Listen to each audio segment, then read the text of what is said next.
So here's the deal. You want to be a VTuber, but don't quite know everything involved. Well, guess what? Today's your lucky day. We're going to go over everything, and I do mean almost everything about VTubing. So you better buckle up because we're going to be here for a while. We're going to start with the 3 types of VTubing. We'll then move on to talking about debut culture, the debut dive, what it means to be a VTuber, expectations versus reality, and we'll finish off with my overarching thoughts about everything. Now would be a good time to go get some popcorn.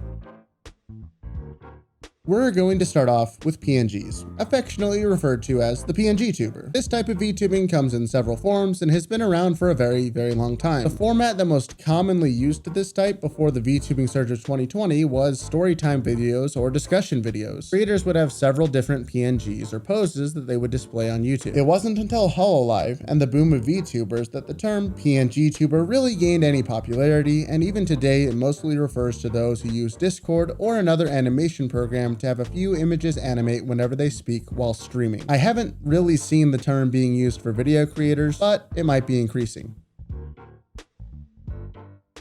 So what do they do well? PNGs are arguably the best for making videos with. There's a long and rich history of content creators using just a small set of images to make great and engaging videos. They're also among the simplest setups to use for streaming if you don't want to use a webcam. They provide something for your viewers to look at and can be changed fairly often through the use of an image editor. Commissioning new PNGs is the easiest and generally the cheapest of the 3 VTubing types, and good PNGs can easily be used for thumbnails, social media profile pictures, adverts, or other items that could help build your brand. These also work nicely if you want to collaborate with other VTubers, as it's pretty common to have animated PNGs on the screen. What they don't do is move. A picture is just that. A picture. It will never have the level of movement that a Live2D or 3D model can. The images can also get stale over time since there's never anything new about a picture. You'd have to take it upon yourself to either modify or make new PNGs on a somewhat regular basis if you want it to stay fresh. PNG tubing is definitely among the easiest to get started. After all you need is a single image and can expand from there. I'd always recommend getting or making a custom PNG. It doesn't need to be amazing, it doesn't need to cost a lot, but it does need to be yours. If money's a concern, there are plenty of creator sites out there for free, PitCrew I think being the most popular, and you can find free imaging software like GIMP as well. Personally, my PNG was commissioned as part of a charity event I was participating in and it cost me 20 bucks. Honestly, I love it, and it's been known to make its appearance from time to time. The most important part of deciding what you need is what you're going to be using it for. As mentioned, if you're streaming, you really only need one image, but if you plan to make YouTube videos, you might need a set with different expressions. Thankfully, if you need a new image later, getting the original artist to make one more or a new artist to mimic the style is fairly easy and cheap. It all just comes down to planning. Once you have the images you want to use, it's time to look at software. For streaming, the most common method is Discord Reactive Images. You can add some custom code to streaming programs like OBS and Streamlabs, and now whenever you talk in Discord, your avatar lights up and has a small bounce for animation. You can also use programs like Vtuber to animate multiple frames instead of just one. For videos, it's all about placing the PNGs at the right point in time to match the emotional tone you're going for. Video editing programs like Premiere Pro, DaVinci Resolve, or Final Cut are what's commonly used for this. By the way, I do have tutorials on a lot of these topics throughout the video, and I'll be linking them up in the cards. With all these images and programs in play, what kind of cost are we looking at? Discord, OBS, Streamlabs, and DaVinci Resolve are all free options, and there are more like them out there. You can use character creation sites to make a free PNG, but if you want a more custom approach, or like the expensive programs like Premiere Pro and Final Cut, you're going to be spending a little bit of money. The PNG commission range can go anywhere from $5 to $300, depending on just how complex and pretty you want your image or images to be, but from personal experience in searching, finding the style that you like is really just a matter of time. You can accidentally find someone to do exactly what you want for cheap, or you can pay someone to painstakingly recreate your vision. Video editing software can cost around $20 to $30 a month for Premiere Pro, or $300 for a one-time fee for Final Cut Pro. But honestly, DaVinci Resolve gets my seal of approval for a free piece of software. With how simple they are, the only real upgrade to PNGs are new PNGs made by better artists, or maybe more expressions for a video format. You can also upgrade the video editing software if you want to, but there really isn't too much to talk about when it comes to PNG tubing upgrades. I don't use PNGs much anymore, but on the occasion it does make its appearance, I use Streamlabs for streaming, OBS for recording, and Discord for animating the PNG. I use Premiere Pro for editing video, and Adobe Audition for audio editing. This setup's pretty straightforward. I honestly don't know what will happen with PNG tubing. There isn't too much to innovate on as it's a pretty simple format. New programs might make it easier to store and use PNGs, especially for streaming, and I don't think they'll be too expensive, so for now, the future of PNGs looks bright.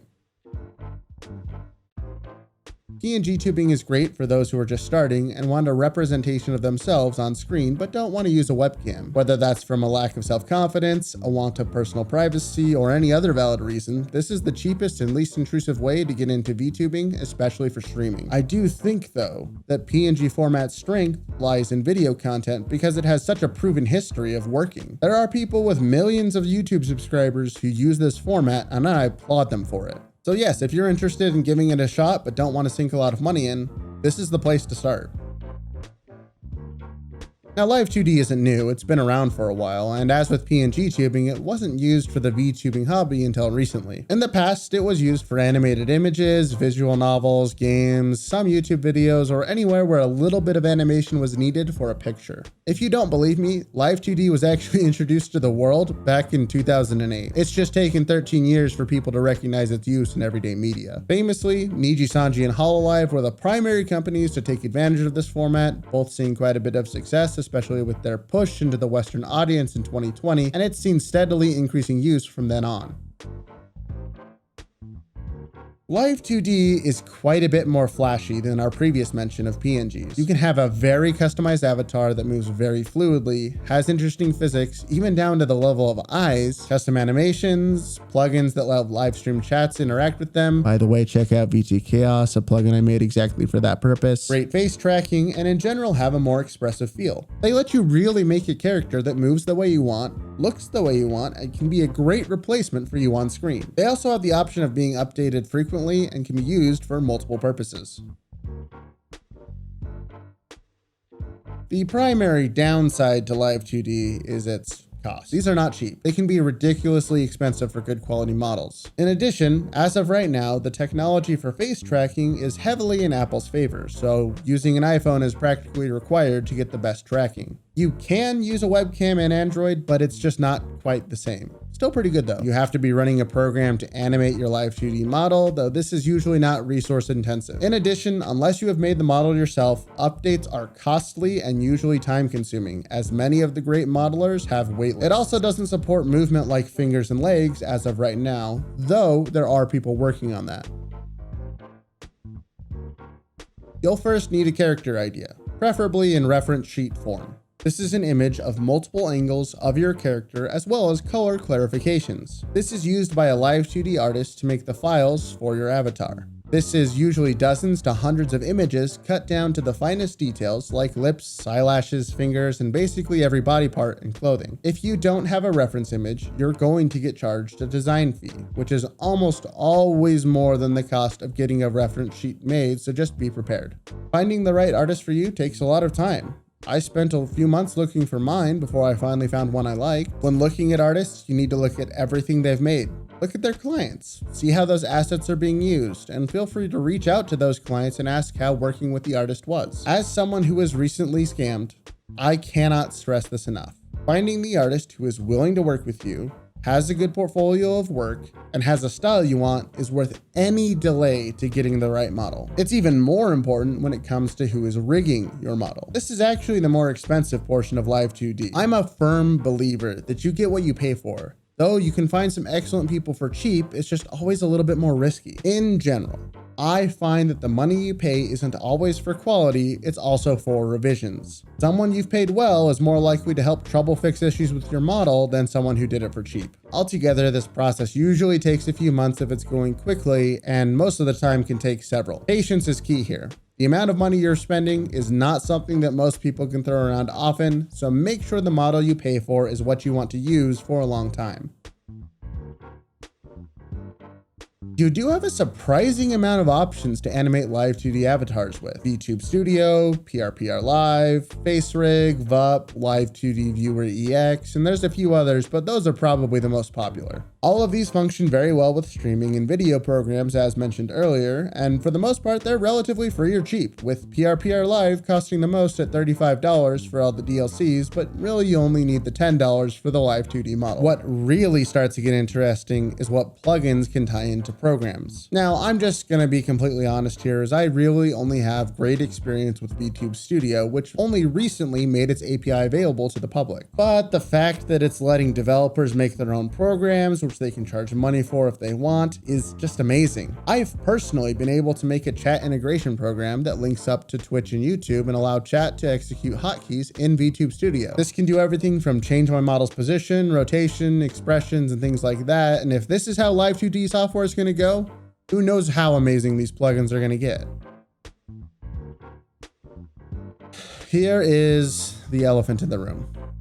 I have two models. One costs me $1,600 and the other cost me around $300. Both of these are great. One obviously has a lot more moving parts and animations going on in the background, but the cat model is truly amazing for the price I paid. If you want to know who made both of these, I'll talk about that later in the section of what I use, but price can very drastically differ on model quality. Artwork tends to be the least expensive portion, as I paid around $200 for my human model art, and the rigging was $1,400. I will say though, I've seen models more expressive than mine for half the price, and I've seen some stiffer models for more. In addition to how much this can cost, if you want the best tracking, you might also have to add an iPhone onto that price. You can buy broken iPhones for much cheaper that only turn on and have the camera working, which is good, but it's still an additional cost. If you're looking at buying a really nice model, you're probably spending no less than $200, and that number can go all the way up to $4,000. You do have a little bit of leeway here with upgrades, as you don't need to start off with a super high quality model, but I'm going to throw out an unpopular opinion here. A low quality model actively hurts you. I'm not talking about aesthetic preference here, but unless you made it yourself, you're probably better off investing your money into a high quality PNG rather than a model that moves funny, doesn't look finished, or in general feels cheap. This isn't meant to rag on anyone with models they feel aren't up to par. This is just an honestly brutal statement talking about, yes, you do need things to look good for people to notice you. So don't start with a low quality model unless you're making it yourself and improving it over time. If you already have a model, you can usually contact the artist and modeler to add new outfits or new expressions for relatively cheap, and you can upgrade from a webcam to an iPhone for better tracking. My human art was made by Yaiba. Can't recommend them enough. They actually have a guild if you want to check them out and get your own model made. If you do, tell them I sent you, not because you get a discount, but it's my way of giving back to a wonderful artist. The rigging was done by Nyanners Studios, who again, working with them was great, and they helped me with a few problems that were discovered with the model after they delivered it. 10 out of 10. I had a similar experience with my cat modeler, Mythic Sights. She delivered on my vision of making my real cat into a model, and she did both the artwork and rigging. I don't know if she'll open up these commissions to the public again, but you should check her out anyways because she's an extremely talented individual. For programs, I use OBS for recording, Streamlabs for streaming, and the only reason why I use both of them is because I have different filters set up for each use and didn't really feel like putting them all in one program. To animate the model, I use the program I don't shut up about, VTube Studio. It's easily the best of all the programs I've tried, and the fact you can create custom plugins for it, like my own VT Chaos app, means you can take customization to levels that could only be dreamed of. We've seen Live2D develop at an amazing rate over the last year, with people really pushing what Live2D avatars are capable of. Hand tracking is being developed. I wouldn't be surprised if leg, waist, and general arm tracking comes next. Artists are getting better at 3D representations, which means some new models are able to turn almost 90 degrees. And finally, plugin support for programs like VTube Studio means we're going to see an explosion of mods that can and will do everything, we hope. Here's where we're going to go on a little journey, a journey of why I'm going to say no to most people. Because of the cost, time, and effort required, Live2D is a commitment to the VTubing style of content creation. If you've got the money to spare and throw around and want to try it out, sure, go ahead, but for most of us, this kind of purchase is not something we can do often. When looking at why you want a Live2D model, ask yourself, what are you going to use it for? And more importantly, what about your content is it going to improve? Fixing poor audio, a better computer for more stable streaming, buying a new graphics card so you can stream better games. These are all very valuable purchases and something I would take care of before buying a Live2D model. What your model looks like, believe it or not, is not why people stay around and watch you. A good model can be an invitation, one of the reasons I got mine, but your quality of content is why people stay. It's also why some people with a simple PNG can pull in thousands of viewers and why others with a $2,000 model only get 10. A Live2D model is not a replacement for your personality, entertainment, or educational value. It can certainly enhance those, but only if you already possess those skills. In addition to that, having a model doesn't make you special. There's thousands of us with models. It's how you use it. That's what matters. So no, most people should not get a Live2D model because you haven't built up the skills to make it succeed. Start with a PNG, stream without a camera, do voiceover videos for YouTube. Make sure that content creation in the VTubing style is what you want to do long term before you invest in something like this. If you still find that the answer is to get a Live2D model, do it. It can help make your content more interesting and you'll already have a plan of action on what you'll do with it once it's ready. You won't feel regret about spending the money and you'll be very glad you waited. Finally, we get to discuss my favorite form of VTubing, 3D. Using 3D models for VTubing has been around, again, for a long time, but was made most famous by Kizuna AI. Since then, we've seen an explosion of programs pop up for it, and it's honestly far easier to get into than Live2D. We've continually seen improvements to this, and with VR becoming more popular, this is the area of VTubing that's going to grow the most. There are so many pros, it's hard to keep the list manageable. 3D provides an almost entirely different experience than 2D. You get to see how the creators actually move, see what their hands are doing, how they slightly fidget with all their gear attached. Modern programs can be made to interact with models in ways that are impossible for PNGs in Live2D. Objects falling, picking things up, rotation, mixed reality, putting a VTuber model into a game like Valheim, creative dances, physical movement within a room, virtual environments, the list just goes on and on and on. But you're probably asking yourself, what's the catch? Well, there's a couple. If you thought Live2D was expensive, boy howdy, you better be prepared for 3D. In addition to this, 3D VTubing has some of the same problems that Live2D and PNGtubers have. You have to be doing something unique to stand out, and that requires a lot of learning. The amount of time I've spent learning how to do different model shenanigans is insane. Between making a 3D environment, learning how to add better facial tracking to my model, and just getting all the programs to play nicely, this has cost me at least 200 hours of my life. There's also more hardware requirements for 3D. Between VR headsets, body trackers, and a computer that can even run a 3D model, the base requirements to simply stream or make video content is so much higher. Despite all my ranting about how expensive it is, it's also the easiest to get started for free. There's a bunch of programs like VMagic Mirror, VRoid Studio, and Reality that can help you get started. It does, however, cost time and money to upgrade. For those who are artistically gifted, this might not be that much of an issue for you. As mentioned with the Live2D section, I recommend making or buying something unique because you need it to be yours. You'll have similar concerns when looking for commissions, so you check the modeler's portfolio and past clients to find out what's right for you.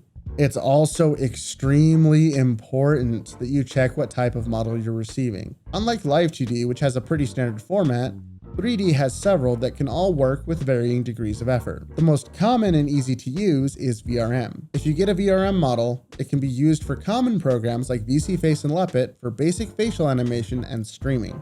You can also upload it to VRChat by learning how to use Unity and following some good tutorials there. And if you really dig deep, you'll learn how to modify the model yourself.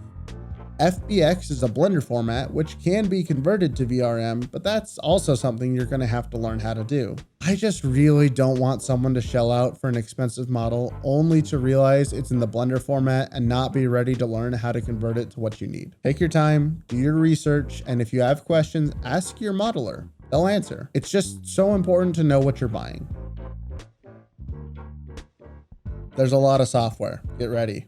Magic Mirror lets you animate your avatar for free by tracking your mouse movement and having your head and eyes follow your cursor. Face uses a webcam to track facial expressions as well as giving your head much more free movement. You can use Elite Motion for hand tracking in addition to using OSC protocol to receive tracking data from other programs, effectively allowing it to use full body motion. VMC, or virtual motion capture, is a program available via a Patreon that lets you do full body tracking and send that data via OSC protocol to other programs. Luppet is similar to VSeeFace, though it does cost money and can use Elite Motion as well. Reality is a phone-based VTubing app that uses the camera on your phone to stream to their platform. Honestly, it's one of my personal favorites for free because it also gives you an avatar that you can customize with a ton of options. VRChat has a built-in stream camera to help let your viewers see your model. Bup lets you animate 3D models for free as well. Blender lets you create models from the ground up and do some seriously impressive animations. Unity is what lets you change aspects of VRM models, create custom environments for them, and upload them to VRChat. Vroid Studio is a free model making program that makes it easy to customize and create models. Miku Dance animates models to do dances, and you can also create your own. Live lets you animate your avatar inside of games or programs.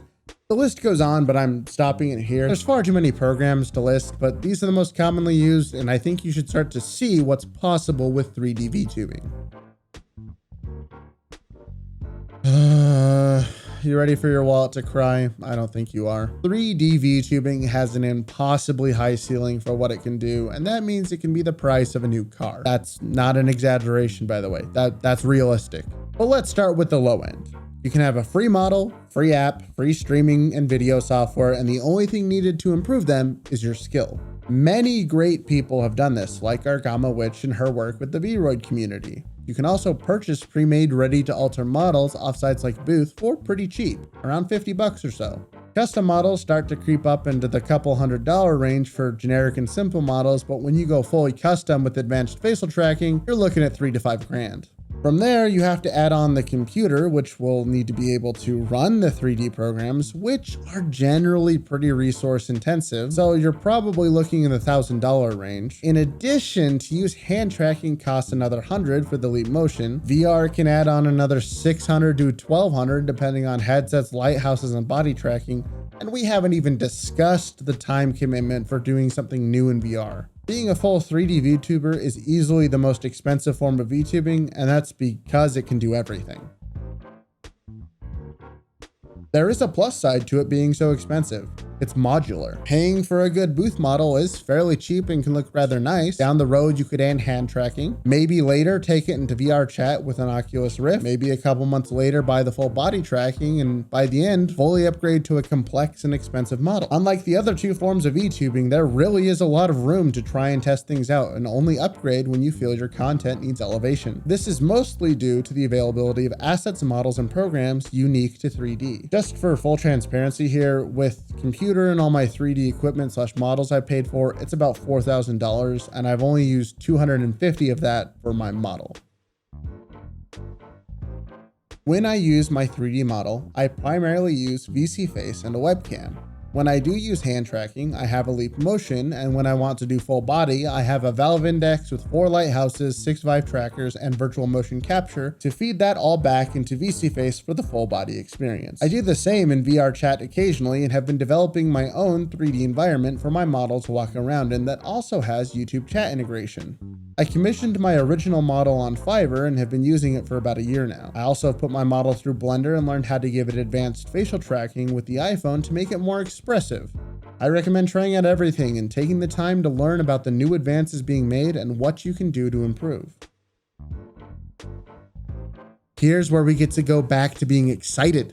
We've seen things in the last few years that we've only dreamed about. Project Melody, Code Miko, Hololive, AI Angel, Fulfillment. These are all people and organizations that are help pushing 3D VTubing into new and exciting spaces. It's easier than ever to create custom environments, to get a hold of the gear you need, and it's getting cheaper. Every month, I feel like I find out about some new tracking device that's being worked on, like Slime VR, that will make full body tracking affordable. We've got new apps being developed, Twitch and YouTube integrations, and even a TV show using avatars is coming out.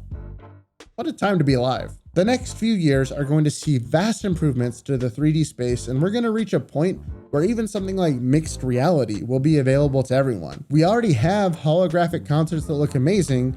Honestly, I just don't even know where to begin with all the other options that could be coming in the near future, but you better believe I'm going to try them. So here's the big question. Should you get into 3D? I'm gonna be honest, 3D VTubing is on a completely different level than even Live2D. You can just use a nice model and VC face, but that's quickly gonna become normal and not really unique. To keep up with the 3D world requires a lot more time, money, knowledge, and experience to truly make something special. I honestly feel that only having a 3D model to use as a representation of your face is a little bit of wasted potential. But if you have the passion to really see how far you can take VTubing, 3D is nothing less than exceptional.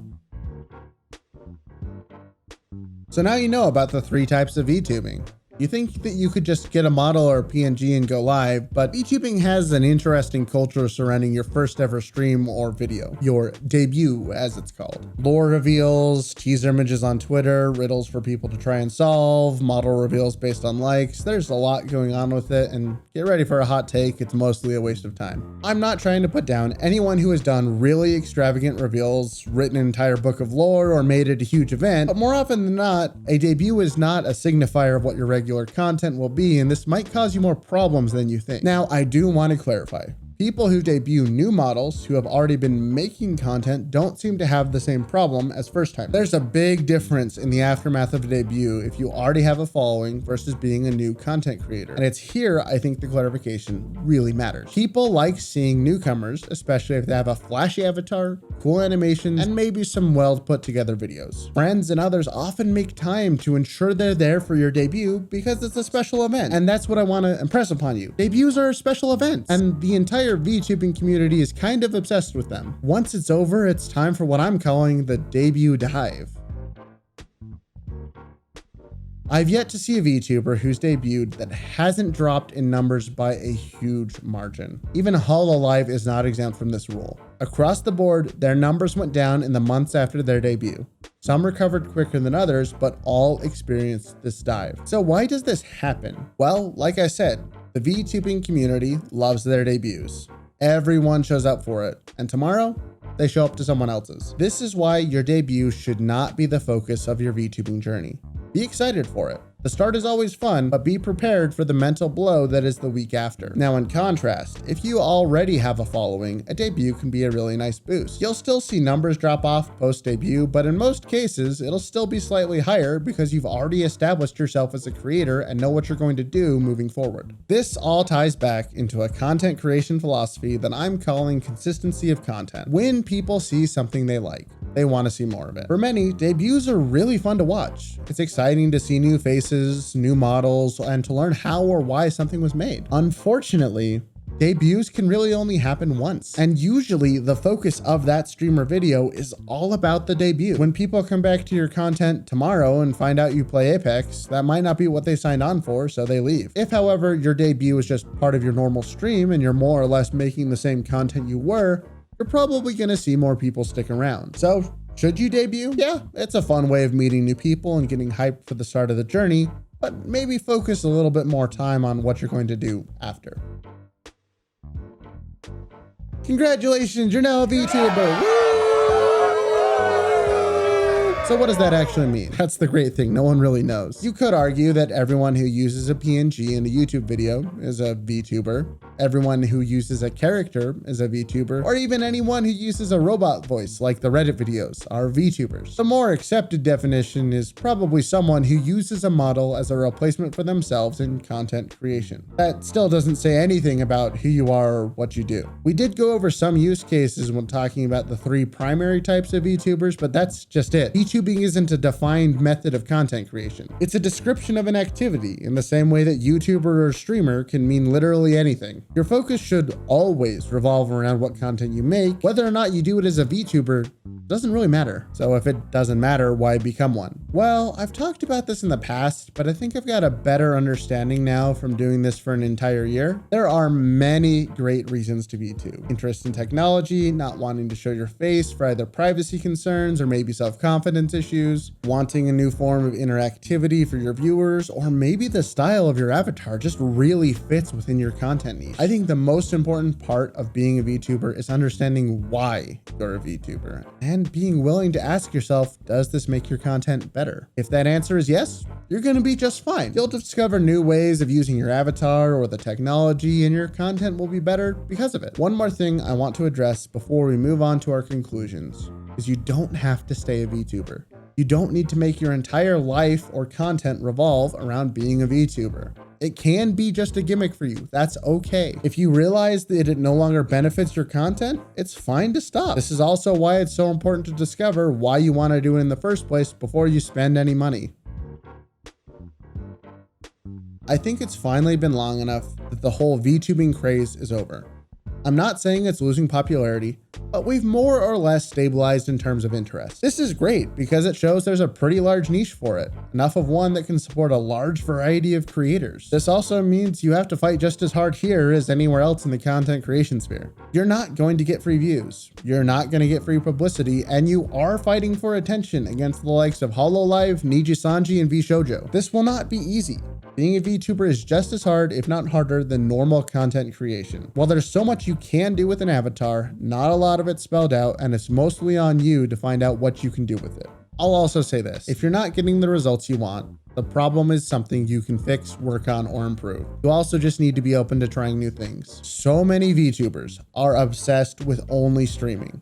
That doesn't work anymore and probably never will again. You need to be making more content than just streams if you want to survive. And it's the reason I see so many people failing to grow even a small following. I've kind of thrown a lot of information at you here, and I tried to be as brutally honest as I could. I know I mentioned a lot of negative things, but that's only because I want you to be as informed as you can before you take the plunge. I do want you to find that reason to become a VTuber. You might make something I've never seen before, and that's amazing. This is the coolest time to become a VTuber. There's just so many directions this can go. We're gonna see some crazy stuff in the next few years, and I hope you'll all be a part of it.